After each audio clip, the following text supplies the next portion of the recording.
Hi நண்பாம். உங்க social media ஃபீட்ல நான் தகுதியானவன், நான் மகிழ்ச்சியை தேர்ந்தெடுக்கிறேன், இந்த மாதிரி வாக்கியங்களை கண்டிப்பா பார்த்திருப்பீங்க இல்லையா? ஆனா இந்த பாசிட்டிவ் அஃபர்மேஷன்ஸ் உண்மையிலே நம்ம மூளைய மாத்துதா, இல்ல இது வெறும் காதுல பூசுத்துற வேலையா? வாங்க, இதுக்கு பின்னாடி இருக்கிற அறிவியலை கொஞ்சம் ஆழமா அலசி பார்ப்போம். சரி வாங்க, முதல்ல ஒரு விஷயத்த பார்ப்போம். இந்த அஃபர்மேஷன்ஸ், அதாவது உறுதிமொழிகள், நம்ம சோஷியல் மீடியால இருந்து நம்ம உணர்வுகள் வரைக்கும் எப்படி எல்லா இடத்துலயும் இருக்குன்னு பார்க்கலாம். முதல்ல இது நான் தகுதியானவன்.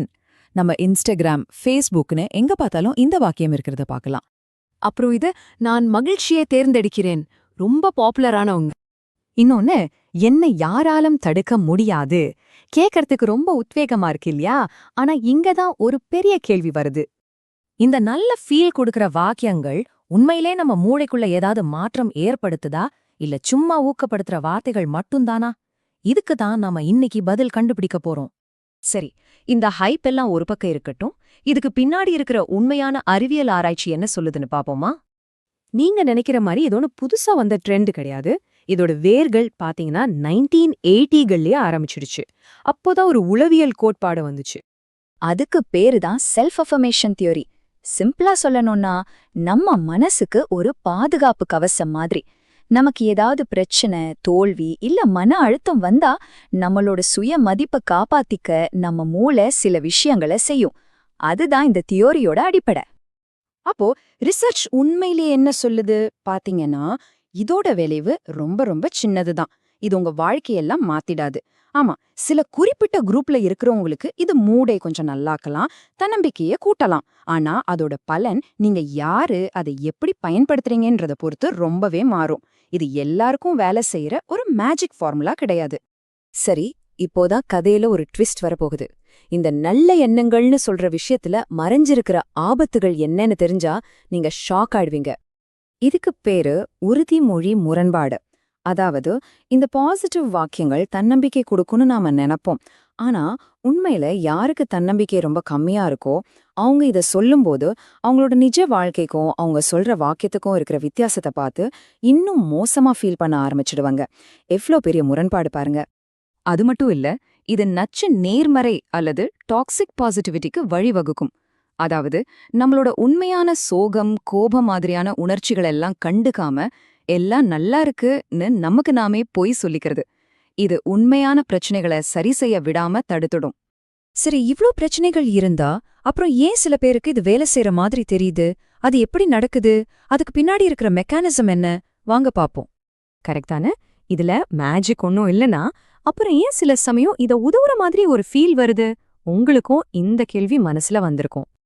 இதுக்கு சில அறிவியல் ரீதியான காரணங்கள் இருக்கு. 1, இது கொஞ்ச நேரத்துக்கு உங்க மூட நல்லாக்கும். 2, உங்க சுய மதிப்ப கொஞ்ச நேரத்துக்கு பாதுகாக்கும். அப்புறம் உங்களை நீங்களே திட்டிக்கிறத குறைக்கும். மன அழுத்தம் இருக்கிற சமயத்துல உண்மையான பயிற்சியோட சேர்த்து இதை செய்யும்போது கொஞ்சம் உதவலாம். ஆனா ஞாபகம் வச்சுக்கோங்க, இதெல்லாம் தற்காலிகமான சின்ன உதவிகள் தான். அப்போ நான் கிரேட்டுன்னு சொல்றத விட்டுட்டு இதை விட புத்திசாலித்தனமான அறிவியல் பூர்வமான வழிகள் என்ன இருக்குன்னு பார்க்கலாமா? இங்கே ரொம்ப முக்கியமான விஷயம் என்னன்னா, நீங்க வெறும் பாசிட்டிவா இருக்கிறத விட உங்களுக்குள்ள நீங்க எப்படி பேசிக்கிறீங்கன்றதுதான் ரொம்ப ரொம்ப முக்கியம். இந்த வித்தியாசத்தை பாருங்க. பொதுவா சொல்றது நான் சூப்பர், என்ன தடுக்கவே முடியாது.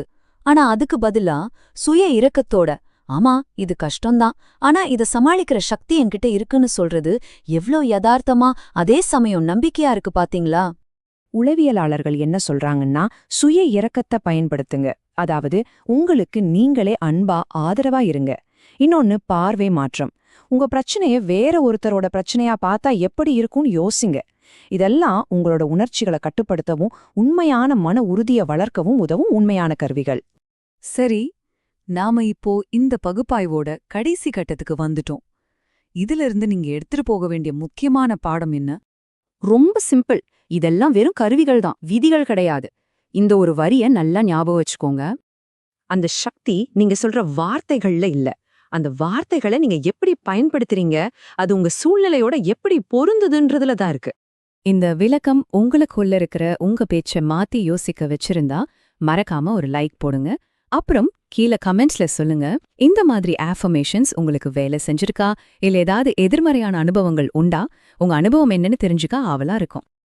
உங்க வாழ்க்கைய வடிவமைக்கிற பல விஷயங்களை பத்தின இது மாதிரியான அறிவியற்பூர்வமான அலசல்களுக்கு மறக்காம நம்ம சேனலுக்கு சப்ஸ்கிரைப் பண்ணுங்க. அடுத்த வீடியோல பார்க்கலாம். நன்றி.